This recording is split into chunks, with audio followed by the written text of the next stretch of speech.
de extensión, de rotación y evaluación de la fuerza motora. Y en algunos casos vamos a hacer evaluaciones con pruebas especiales, como algunas maniobras para ver si es que hay dolor, principalmente en algunos tejidos conectivos, por ejemplo, tendones, ligamentos, o si es que también hay dolor a nivel de algunos nervios específicos. Y para eso hay diversas maniobras que las vamos a ver de acuerdo a la articulación que vayamos evaluando. Entonces, son tres pilares fundamentales en la evaluación del sistema osteoarticular. En este caso va a ser la inspección estática, que es lo que ya les mencioné anteriormente, lo que nosotros vemos sin pedir la movilización del paciente, y la inspección dinámica. ¿Qué quiere decir? Acá vamos a evaluar actitud del paciente, posturas, asimetrías articulares, ejes anatómicos y alteraciones en la marcha. Esto si es que es un paciente colaborador y permite evaluar la deambulación. Y nos puede colaborar con los movimientos o con las maniobras que vamos a solicitar para completar nuestro examen físico. En la palpación, aparte de lo que les he mencionado de evaluar deformidades, si es que podemos evidenciar si es que hay presencia de dolor a la palpación, presencia de signos flogósicos como el aumento de la temperatura y la tumefacción. Algo muy importante también que podemos evaluar es el tono y el trofismo muscular, ¿sí? Los relieves óseos, la temperatura, ¿sí? Y la localización precisa de algunos puntos dolorosos. Esto ya viene a ser un examen un poco más dirigido de acuerdo a los datos que les dé el paciente en el relato, ¿no? Si es que viene por dolor lumbar, obviamente tenemos que evaluar puntos dolorosos en esa zona, ¿no? Entonces tiene que ser un examen para esa parte de palpación un poco más dirigido de acuerdo a lo que el síntoma por el cual el paciente está hospitalizado o está requiriendo atención médica. Y las maniobras semiológicas, como ya les mencioné, pueden ser algunas pruebas en el cual a propósito nosotros vamos a provocar un estrés en esta estructura anatómica para ver si es que hay compresión, para ver si es que hay dolor, perdón, a la compresión. Tenemos que hacer también tracción o estiramiento de la extremidad para ver cómo está la integridad estructural y neurológica. La primera parte que nos piden evaluar es la columna cervical. Ya sabemos que en columna cervical tenemos 7 vértebras. Dentro de esta evaluación, tenemos que ver si es que hay compromiso radicular. ¿Cómo podemos evaluar este compromiso radicular? A través de algunas pruebas, como por ejemplo,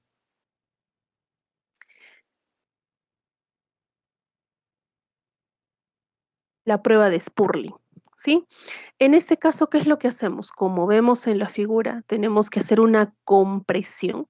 La mano del examinador va a estar en la cabeza del paciente y se hace una compresión. Voy a ejercer una fuerza y voy a pedir al paciente, uno, que esté relajado, porque si se pone rígido no vamos a poder hacer la maniobra, y voy a lateralizar de izquierda a derecha la cabeza, ¿sí? Se considera positiva esta maniobra si es que hay presencia de un dolor irradiado hacia la zona cervical y hacia la zona braquial, o si el paciente también refiere parestesias en el miembro superior homolateral a la inclinación. Es decir, si yo giro la cabeza hacia la derecha y el paciente me refiere dolores en esa extremidad superior derecha, es un hallazgo positivo. ¿Sí? ¿Y qué me indica esto? De que puede haber algún tipo de compromiso radicular a nivel de columna cervical. En columna dorsal hay una maniobra muy conocida, que esto sí lo pueden evaluar en el examen físico, que es la maniobra de Adams. ¿Qué es lo que vamos a pedir al paciente? Que flexione el tronco a 90 grados, que se incline hacia adelante, de preferencia que esté sentado, es decir, los miembros inferiores tienen que estar extendidos, y vamos a evaluar, ¿qué cosa? La altura de los omóplatos. Como vemos, cuando el paciente se inclina hacia adelante, vamos a ver si es que hay presencia de asimetrías. ¿sí? Sabemos que la columna tiene una escoliosis funcional cuando hacemos cierto tipo de movimientos, pero en el caso de que nosotros pidamos al paciente de que se incline hacia adelante y si trazamos una línea tangencial y vemos de que hay una asimetría marcada entre ambos extremos de los omóplatos y que aparece una jiba, una joroba en esta zona, es una maniobra positiva. ¿Y qué es lo que me va a indicar? Que hay una presencia de una escoliosis estructural. El paciente puede estar parado, pero de preferencia sentado, ¿ya? Y pedirle que se incline hacia adelante para poder evaluar este tipo de asimetrías. Si evaluamos un poco de inspección de caderas, recordemos que también, como en las anteriores articulaciones, tenemos que evaluar si es que hay presencia de simetría y algunos ejes superficiales. Algo que nos menciona su libro es que debemos hacer una medición de la longitud de ambas extremidades inferiores. ¿Y de dónde? Desde la espina ilíaca anterosuperior hacia el malleolo interno. Es decir, esta medida tiene que cruzar por la cara interna de la rodilla. Eso es para evaluar longitud. También tenemos que evaluar circunferencia. También se debe evaluar circunferencia a nivel de la pierna, ¿sí? Eso es para evaluar volumen en algunos casos. ¿Qué más podemos ver a la inspección de cadera? Si es que hay pérdida de masa muscular visible, muy común en pacientes hospitalizados, con un tiempo de hospitalización prolongado en la cual hay atrofia muscular y pérdida del tono muscular, como vemos acá. También pueden tener hematomas profundos, que son cosas que también tienen que describir cuando evalúen cadera. Cuando hablamos un poco de lo que es la palpación de la articulación de la cadera, que es una de las más importantes y la que más ustedes pueden evaluar en pacientes hospitalizados, tenemos que tener nuestros reparos anatómicos. Por ejemplo, mi cresta ilíaca, mi espina ilíaca anterosuperior, mi espina ilíaca posterosuperior, el trocánter mayor, mi tuberosidad isquiática y púbica. Y también la presencia de mis bolsas sinoviales. ¿Por qué? Porque son referencias para los puntos dolorosos. ¿Qué bolsas sinoviales? La del psoas, la trocantérica y la isquioglútea. Principalmente esas tres. Acá. En esta imagen podemos ver la localización de las principales bolsas de la articulación de la cadera. La bolsa del psoas, su localización debajo del ligamento inguinal. Mi bolsa trocantérica directamente sobre la prominencia ósea de mi trocánter mayor. Esto es en la cara póstero-externa. Y mi bolsa isquioglútea sobre la tuberosidad isquiática, la cual se puede evaluar desplazando los dedos a la altura del pliegue glúteo. ¿Cómo evaluamos si es que hay presencia de dolor en estas bolsas?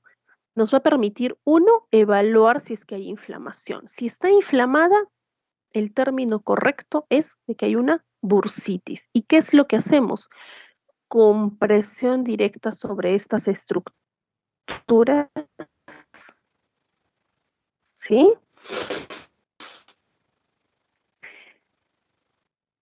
¿Qué es lo que va a pasar cuando hacemos presión?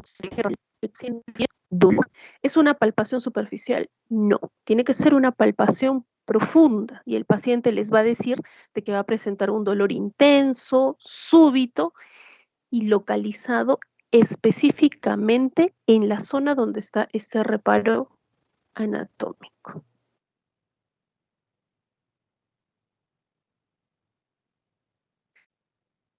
Entonces, las más importantes son estas tres para repasar: la bolsa del psoas, la trocantérica y la isquioglútea.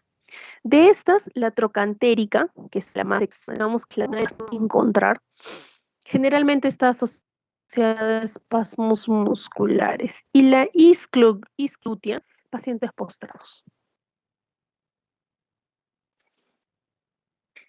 ¿Qué más tenemos que evaluar en cadera? Les mencioné de que tenemos que hacer una inspección pasiva y una inspección activa. En inspección activa tenemos que pedir al paciente que haga movimientos. ¿Qué movimientos son los que tiene la cadera? Tenemos la flexión. ¿Y qué nos permite? ¿Qué músculo nos evalúa?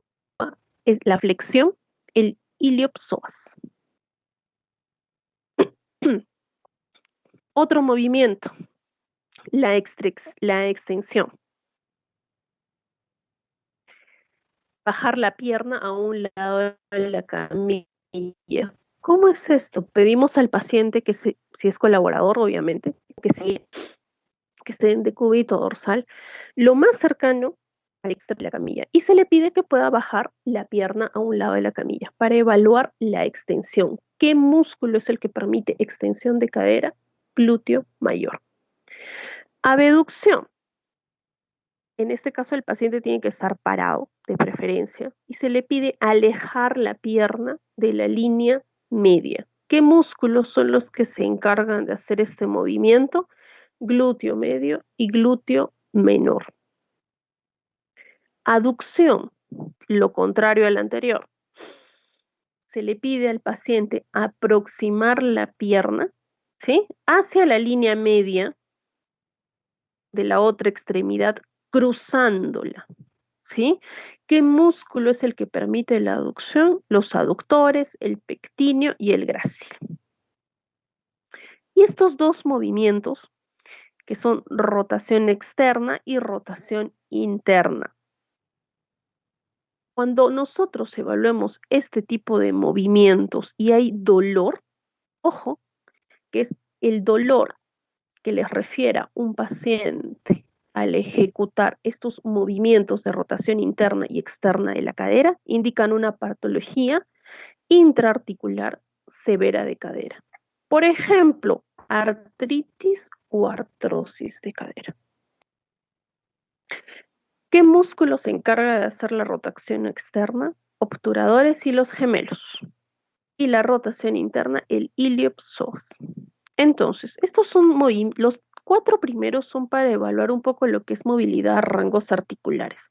Pero si queremos evidenciar realmente dolor, o si el paciente ya les refiere dolor en cadera, en esa zona, tenemos que evaluar ambos movimientos. Y si encontramos un dolor agudo, intenso a la ejecución de estos movimientos, diagnósticos diferenciales puede ser una artritis o una artrosis de cadera, para que lo recuerden el siguiente semestre cuando se hable acerca de síndromes. Ok, en esta diapositiva vemos un poquito más resumidos que los movimientos. El paciente tiene que estar de cúbito dorsal o de cúbito supino, y se evalúan las limitaciones, ¿sí? Limitaciones en los movimientos. Ya vimos la flexión, ¿sí? Lo que hay que hacer es que el paciente doble la y ver si es que el muslo toca la pared torácica. Si es que lo hace, una flexión buena, ok, no hay problema. Abducción, alejar la pierna estirada del paciente de la línea media hacia afuera. La abducción como la aducción se evalúe con el paciente parado. Ya, echado es un poco más difícil. La aducción, aproximar la pierna estirada cruzando la línea media, ¿sí? Y los que nos pueden evidenciar si es que hay un cuadro de dolor, no se olviden, son los movimientos de rotación interna y rotación externa. ¿Qué patología? Artrosis. Hay algunas maniobras que nos van a permitir objetivar si es que hay presencia de dolor lumbar. Una es esta maniobra, la maniobra de Goldwait. ¿Cuál es el objetivo? Diferenciar si es que es una lumbalgia de una patología sacroiliaca. Es diferente, por supuesto. Un lúmbago es una alteración a nivel de lo que es columna lumbar, pero también hay cuadros que provocan dolor en esa zona que se puede irradiar incluso hasta la zona lumbar. Por ejemplo, las sacroileitis, muy comunes, es una patología muy común en pacientes con espondilitis anquilosantes o que tienen como antecedente algún tipo de enfermedad reumatológica. Y por eso es importante esta maniobra. ¿Qué es lo que nos dice? Tenemos que colocar al paciente en decúbito dorsal. El examinador eleva el miembro inferior extendido mientras percibe con su otra mano en la zona lumbar, si es que hay presencia de alguna masa, si es que hay objetivación de dolor. ¿Sí? ¿Qué nos dice? Si el arco del movimiento va entre 0 y 70 grados, el movimiento pélvico no arrastra la columna. Si es que hay dolor aquí, el origen es sacroiliaco. Pero si el dolor, perdón, es mayor de 70 grados, es decir, la masa común lumbar, es decir, el paquete muscular en esta zona del dibujo se va a tensar. Y si es que nosotros presionamos, el dolor aparece exactamente en este punto. Y entonces es una patología eminentemente de origen lumbar. Otra vez, lo que hacemos es colocar al paciente en decúbito dorsal y vamos a levantar con una mano una pierna y nuestra otra mano debe estar debajo del arco lumbar del paciente. ¿Y qué es lo que y qué es lo que vamos a hacer? Levantar la pierna, una por una, obviamente, simulando un arco entre 0 y 70 grados. ¿Sí? Si el arco está entre 0 y 70 grados y no objetivamos que se tensa este paquete muscular, es un dolor sacroiliaco. Pero si el arco es mayor de 70 grados y justo cuando estamos elevando la pierna, notamos que hay un dolor en esta zona o el paciente refiere dolor y vamos a sentir que esta zona muscular lumbar se tensa y que el dolor aparece justamente ahí donde estamos colocando la mano, es un dolor eminentemente de origen lumbar. ¿Qué más podemos evaluar? Tenemos el síndrome radicular, muy común. Han debido de escuchar de las ciatalgias, de la tensión del nervio ciático, ¿sí? La más común, la maniobra de la serie. Creo que es la más conocida. ¿Qué es lo que hacemos? El paciente está en decúbito dorsal y se le pide una elevación del miembro inferior extendido. Cuando al elevar el muslo, ¿sí? El paciente va a recibir un dolor, ¿dónde? Un dolor que va a venir desde la zona lumbar y se va a irradiar hacia la cara posterior del muslo. ¿Y esto por qué se da? Justamente porque hay un estiramiento de este nervio, que es el ciático. Es una maniobra positiva. ¿Qué me puede indicar? Una radiculopatía.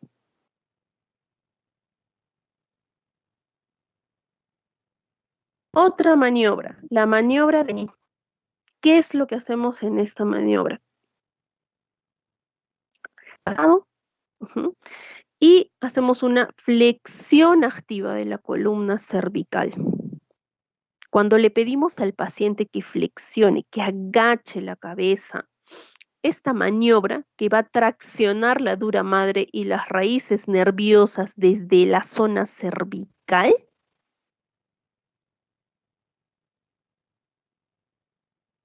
va a maximizar el estiramiento dural y va a reproducir dolor y parestesias a nivel del miembro inferior.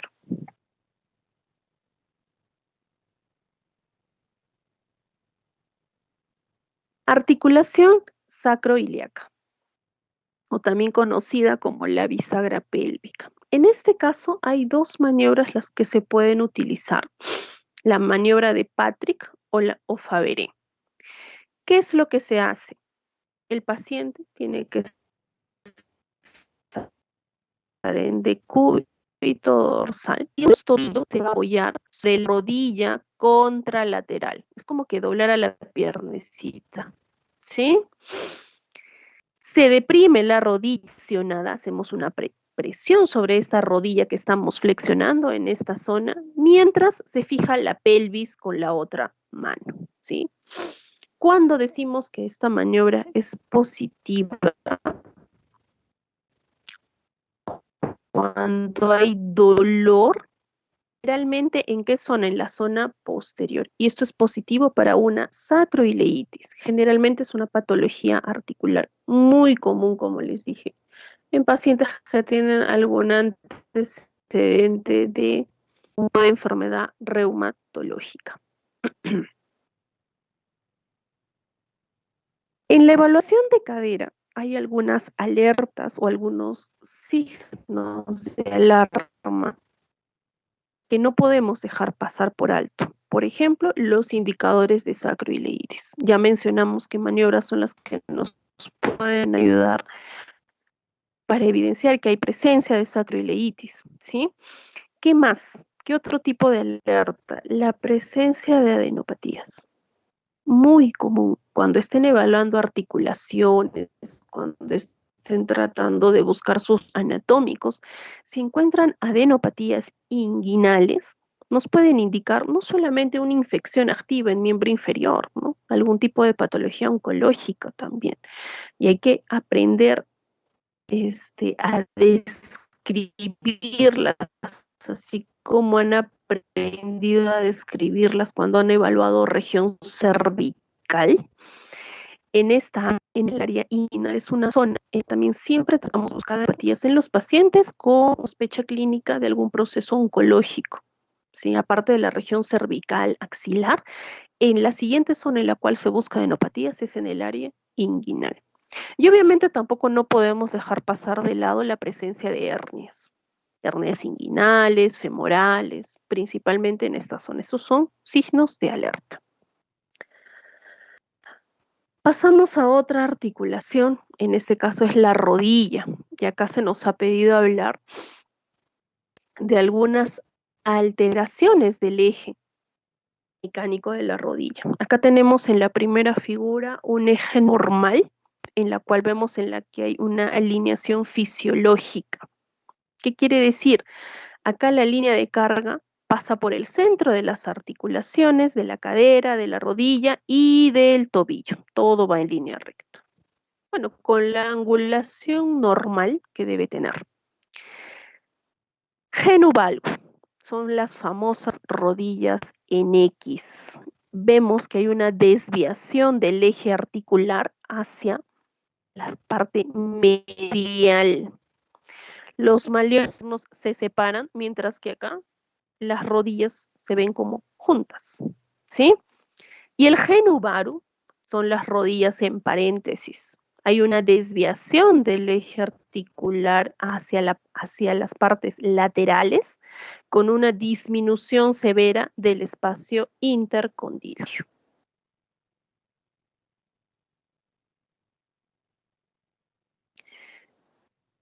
Cuando evaluamos estas alteraciones del eje con el paciente en bipedestación, con el paciente parado?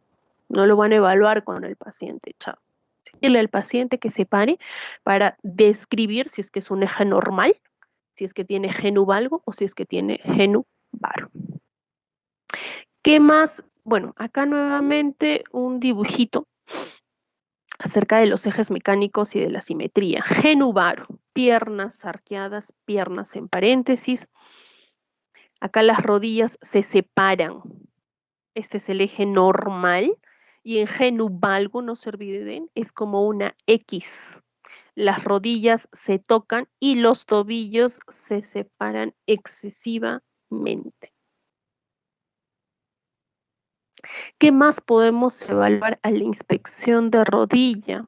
Fácil, si es que hay aumento de volumen, derrame articular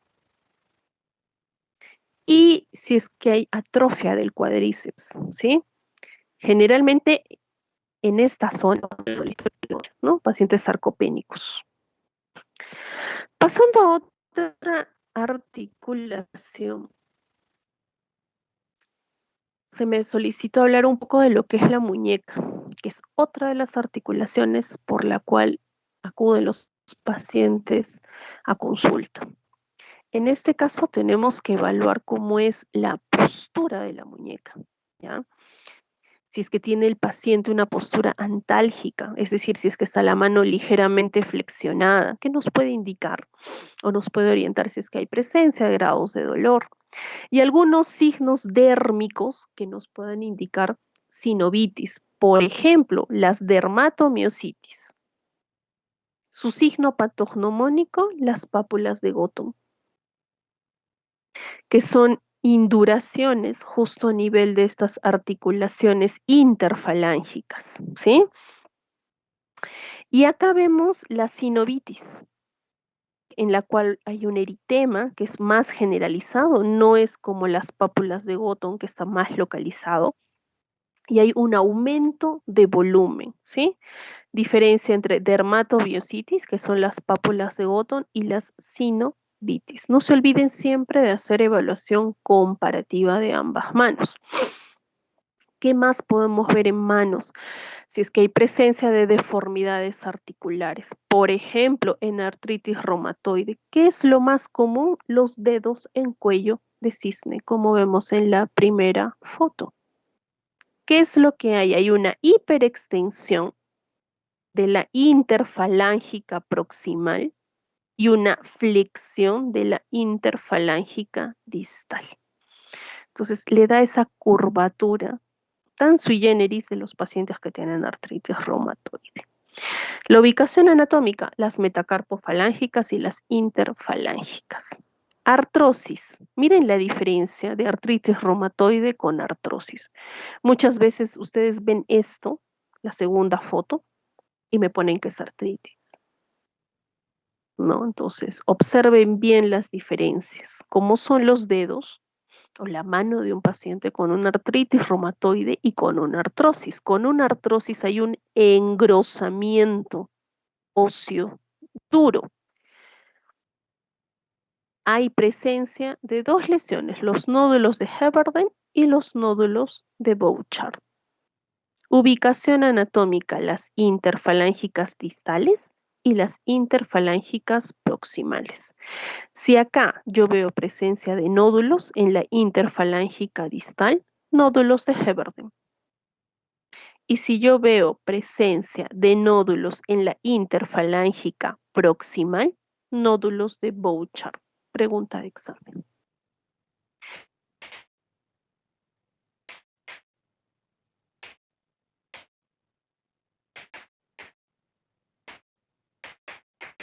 Y otra patología que también nos puede dar es la artritis gotosos, que son nódulos periarticulares que son exudan. Cuenta que si el paciente les va a referir, doctora, se me hincha la articulación, se me pone dura y luego sale un líquido, o sea, supura, un material cristalino, así como la tiza. Generalmente es en zonas periarticulares. Entonces, no se olviden de deformidades de la mano. En muñeca y en mano tenemos que evaluar movimientos al igual que en cadera. Flexión, extensión y radial. Esos 4 movimientos, ¿sí? Y también se le pide al paciente que haga pinza con el dedo, con el primer dedo y el segundo dedito para evaluar qué cosa, inervación motora y fuerza del nervio mediano.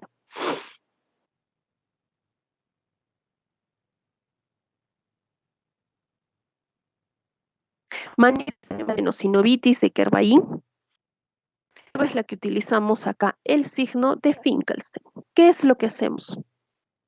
a haber dolor al movimiento y enrojecimiento en extensión del tendón por sobrecarga o tensión. ¿Qué le pedimos al paciente? Como ven, que haga un puño colocando el primer dedo que toque la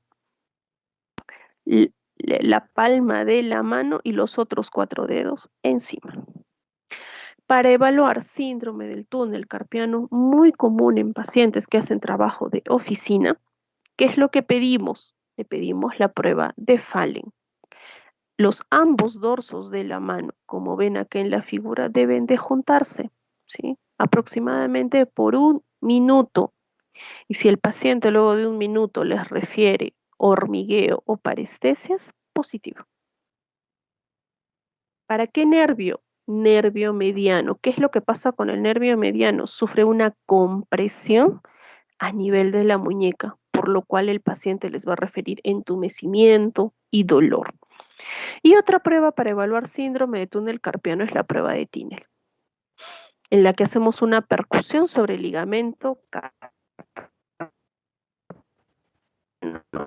y va a desencadenar dolor, ¿no? Acá tenemos el signo de Tinel, que es una percusión. ¿Qué pasa cuando hacemos percusión? El paciente les va a referir descarga eléctrica o corrientazo, ¿sí? Hacia el resto de la mano. Positivo. Y la maniobra de Fallen, como les dije, manteniendo la flexión palmar, ambos dorsos de la mano juntitos, siquiera de 30 a 60 segundos. ¿Ya? Y va a provocar parestesias. Es una sensación de hormigueo que el paciente les va a referir. Típico del síndrome, que es el que está afectado en síndrome del túnel carpiano, el nervio mediano. Y justo acá en la figura vemos que está resaltado en azul, ¿sí? Las zonas de las cuales se encarga la inervación del nervio mediano. Un poquito acá de explicación más de la prueba de Filkenstein, que es para evaluar la inflamación de la vaina sinovial, o más conocida como la tenosinovitis de Kervain, ¿sí? Lo van a leer con un poquito más de calma, porque ya repetí esta diapositiva. Bueno, acá otra figura acerca de la prueba de Tinel, la prueba de Fallen también. Diferencias entre muñeca y mano, la enfermedad de Kervain. ¿Sí? El dominio estructural es una patología tendinosa. Maniobras que provocan enfermedad de Kervain, la prueba de Filkenstein. Y si es que yo encuentro esta prueba positivo, ¿qué es lo que me va a referir el paciente? Un dolor agudo, punzante, más que todo localizado en el reborde óseo. El síndrome del túnel carpiano es más una patología nerviosa. Enfermedad de Kervain, patología tendinosa, y la enfermedad de túnel carpiano es más una patología nerviosa, neurológica. ¿Qué maniobras son las que con las que puedo hacer diagnóstico de síndrome del túnel del carpo, Fallen y Tinel? ¿Sí? ¿Qué va a referir el paciente? Parestesias, entumecimiento, sensación de corriente eléctrica en la topografía distal. Entonces, en enfermedad de Kervain, no se olviden, lo que el paciente va a encontrar con estas pruebas es dolor. Y en síndrome del túnel del carpo, parestesia. Hay algunas pruebas que tenemos que evaluar en rodilla en cuanto a lo que es la evaluación dinámica para evaluar la estabilidad ligamentaria. Tenemos la prueba del cajón anterior y posterior y la prueba del bostezo interno y bostezo externo. En la prueba del cajón anterior hacemos una tracción de la tibia, ¿sí? Y evaluamos qué ligamento, el ligamento cruzado anterior. Si es que hay un desplazamiento mayor de 1 centímetro, me indica ruptura. La prueba del cajón posterior, empujamos la tibia, se hace un empuje posterior y me evalúa el ligamento cruzado posterior. Pruebas de bostezo, bostezo interno. Aperturamos la línea medial y evaluamos el ligamento lateral interno. Y en el bostezo externo aperturamos la línea interlínea lateral y evaluamos el ligamento lateral externo. ¿Qué más podemos evaluar en rodilla? Derrame. Muy común, el derrame intraarticular en rodilla. ¿Qué es lo que tenemos que hacer? Tenemos que hacer una compresión tanto en el extremo superior como en el extremo inferior de la articulación para tratar de reunir el líquido en la parte central, ¿sí? ¿Y qué es lo que vamos a sentir? Vamos a tener una sensación palpable de hundimiento, ¿sí? De que hay líquido, ¿sí? Y si hacemos una percusión, se va a sentir el líquido. ¿Cómo evaluamos? Hay dos signos en el que nos van a permitir objetivar si es que hay presencia de derrame articular, el signo del témpano y el signo de la ola. El signo del témpano, ambos dedos índices comprimen la rótula hacia la articulación femorotibial. Y si es que nosotros percibimos un rebote, como que estuviese flotando la rótula, es positivo. Entonces hay derrame articular. ¿Y cómo es el signo de la ola? Con el dorso de la mano comprimimos el fondo de saco de un lado de la rodilla. ¿Y qué es lo que vamos a ver? Si es que observamos que hay un abombamiento o desplazamiento de líquido hacia el lado contralateral. Es decir, yo presiono en este lado, miren cómo pone la mano sobre la rótula, el primer dedo sobre el borde superior y los otros 4 dedos, ¿sí? En el borde lateral y hacemos una compresión y va a saltar el líquido, como que estuviésemos comprimiendo una bolsita llena de líquido. Y va a saltar y nosotros vamos a ver el aumento de volumen en la zona. Positivo para derrame articular. El signo del bostezo es para evaluar resistencia mecánica y la integridad de los ligamentos colaterales. ¿Cómo evaluamos esto? El paciente tiene que estar en decúbito supino, flexiona la rodilla a 30 grados para aislar el ligamento de la cápsula posterior. Fijamos una mano en la cara lateral de la rodilla y la otra en el lado contrario y ejercemos una fuerza en valgo. ¿Qué quiere decir eso? Empujamos la rodilla hacia adentro para testear el ligamento lateral. Y luego invertimos la mano, ¿sí? Para ejercer, pero esta vez la fuerza en varo y testeamos el otro ligamento lateral. Es positivo. Y si es que el examinador palpa y observa un desplazamiento angular anormal, que eso se conoce como abertura o bostezo. Por eso se llama el signo del bostezo, ¿sí? Entonces, si quisiéramos resumir 3 maniobras importantes en la evaluación de rodilla o 3 signos para evaluar en evaluación de rodilla, yo les sugeriría que se aprendan estos 3: el signo del témpano, el signo de la ola y el signo del bostezo. Signo del témpano, comprimir la rótula, ¿sí? ¿Y qué pasa si es que comprimo la rótula? Voy a sentir como que la rótula está flotando sobre el líquido, positivo para un derrame articular. Signo de la ola, comprimo el fondo de saco en un extremo y voy a ver el abombamiento en el extremo opuesto por la presencia de líquido. Tengo que observar un aumento de volumen porque va a haber un desplazamiento del fluido, positivo para derrame articular. Y el signo del bostezo, ¿sí? En el cual vamos a ejercer fuerzas lateral y fuerza medial opuestas. ¿Y cuándo es positivo? Cuando hay una angulación anormal, que quiere decir que hay daño en los ligamentos laterales de la rodilla. ¿Qué más tenemos que evaluar? Sí han debido de escuchar pacientes que les va a decir, doctora, me cruje la rodilla, ¿no? Cuando hago movimientos, hay que buscar también crujidos articulares, palpables o audibles, típico de artrosis de rodilla, muy común en pacientes con sobrepeso o con obesidad, porque recuerden que cuando hay sobrepeso, obesidad, una de las articulaciones que más soporta el peso del cuerpo es la rodilla, ¿sí? En segundo lugar, los tobillos y en el tercero, la cadera.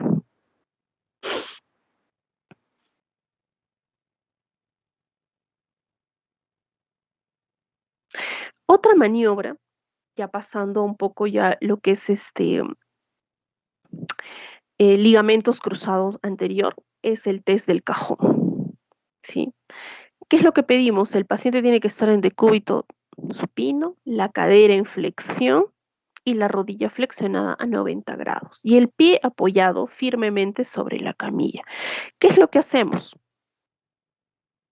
Ambas manos deben abrazar la parte posterior de la tibia proximal. ¿Y qué es lo que vamos a hacer? Aplicar una fuerza de tracción vigorosa, ¿sí? En esta zona sobre la tibia. ¿Cuándo decimos que es desde cajón positivo? Cuando hay un desplazamiento anormal y excesivo de la tibia en la dirección anterior, como está en la flecha. Igualito tenemos que evaluar en la otra pierna. ¿Y esto para qué me sirve? Para evaluar la competencia del ligamento cruzado anterior.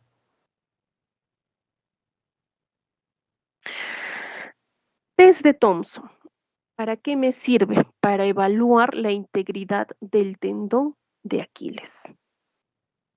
Y en común, ruptura de tendón de Aquiles en pacientes que practican fútbol, ¿sí?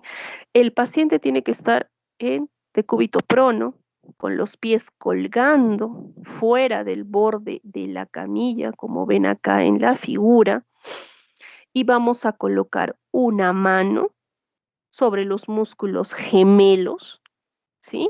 ¿Y qué es lo que vamos a hacer? Vamos a presionar, como exprimir, dice acá, ¿sí? Ambos gemelos. ¿Y qué es lo que va a pasar? En un paciente sano, esta, esta compresión provoca una flexión plantar refleja del pie. Eso es normal. Pero cuando es patológico, cuando no hay movimiento del pie. ¿Y esto qué me indica? Ruptura completa del tendón de Aquiles. Otra vez, el paciente tiene que estar en decúbito prono, los pies colgando, la mano del examinador ubica el músculo gemelo y va a presionar sobre ambos músculos firmemente. En un paciente sano va a haber la flexión plantar del pie. ¿Y cuando es patológico? Cuando no voy a ver ningún tipo de movimiento en el pie y eso que me indica ruptura completa del tendón de Aquiles.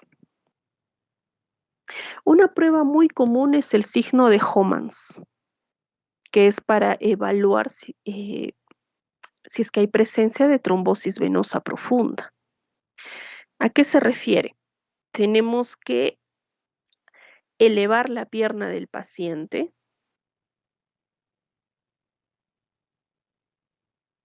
más o menos de 10 a 15 grados y lo que vamos a hacer, hacemos una dorsiflexión pasiva y abrupta del pie y simultáneamente presionamos la pantorrilla y si es positivo, si es que hay dolor, puede indicarme un signo indirecto de trombosis venosa profunda. Acá les pongo de que tiene una sensibilidad del 10 al 54%. Y para corroborar que hay presencia de trombosis, pues habría que pedir algunos estudios como un Doppler, ¿no? No es un diagnóstico definitivo, pero sí nos puede orientar. Para evaluar lo que es tobillo, utilizamos el cajón anterior, ¿sí? ¿Qué es lo que pedimos aquí? Que el paciente esté en decúbito supino, una mano tiene que estabilizar la tibia distal y la otra mano va a tomar el calcáneo. Fijamos la tibia y aplicamos una fuerza de tracción en sentido una hacia arriba, la otra hacia abajo, ¿sí?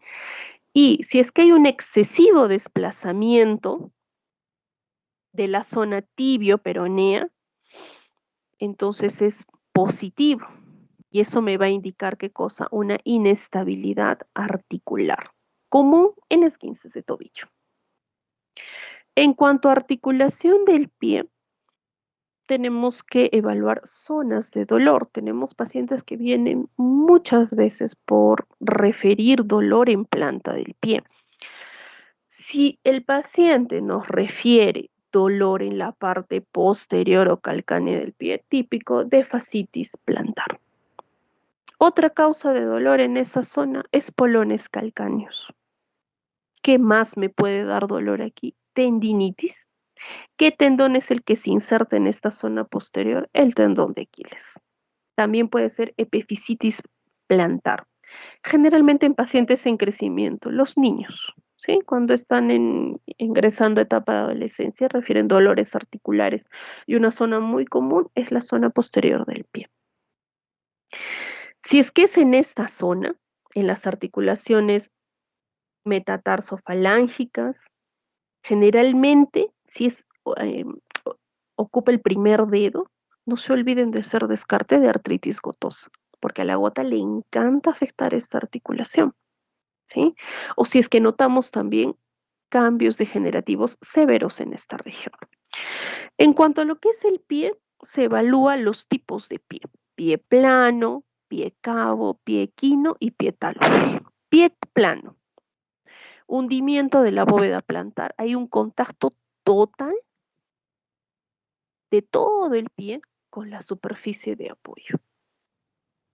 Pie cabo, hay un aumento anormal de la bóveda, ¿sí? Y va a haber una división del apoyo, tanto entre el talón como en el antepié. El pie equino, hay una flexión plantar permanente, ¿sí? Que está solamente en el antepié. Y en el caso del pie talus hay una flexión dorsal permanente y el peso del cuerpo va a recaer exclusivamente sobre el talón. Estas pruebas, cuando roten traumatología, cuando van ya quirúrgicas, van a ver que es muy común para evaluar en niños, ya que se les pide este tipo de examen que es muy sencillo de interpretar. En el pie tenemos que evaluar si es que hay presencia de patologías como el hallux valgus, o más conocido como el juanete, en la cual hay una desviación medial del primer metatarsiano y lateralización del dedo gordo, lo cual que va a provocar exostosis ósea y bursitis por fricción. El famoso juanete han debido de ver generalmente en mujeres por el uso de zapatos en punta, ¿sí? Dedos en martillo, contractura, inflexión. No sé si es que han tenido la oportunidad de ver en pacientes en adultos mayores, muy similar a los dedos en cuello de cisne de la manito, pero acá es en el pie, en el cual se ve una flexión de la articulación interfalángica proximal. Generalmente está asociada a pie cabo y generador de hiperkeratosis dorsal. Es un tema muy amplio en realidad. Para resumirlo en 45 minutos, es muy poco el tiempo. Para hacerles un resumen, si es que tenemos sospecha de alguna patología a nivel cervical, no se olvide de la maniobra de Spurley. A nivel lumbar tenemos dos maniobras, la de la Sega y la de Neri. De muñeca, las más importantes, tiene el IFAL. Si sospechamos de alguna alteración de columna, maniobra de Adams para evaluar escoliosis. De rodilla, no se olviden de la evaluación de valgo y varo. En el caso de pie, las huellas plantares, lo más común, pie plano, pie cabo. En el caso de que sospechemos que hay una lesión articular, que lo más común es rodilla, no se olviden de las maniobras de cajón y bostezo. Y el derrame. El derrame es muy común en pacientes hospitalizados. No sé por qué, pero suelen hacer derrames articulares rotulianos espontáneos, la gran mayoría de adultos mayores. Entonces hay que saber evaluar la presencia de derrame articular. Generalmente es con el choque rotuliano, muy sencillo de evaluar. Y en el caso de pelvis, evaluación de la articulación sacroiliaca. No sé si es que tienen alguna consulta.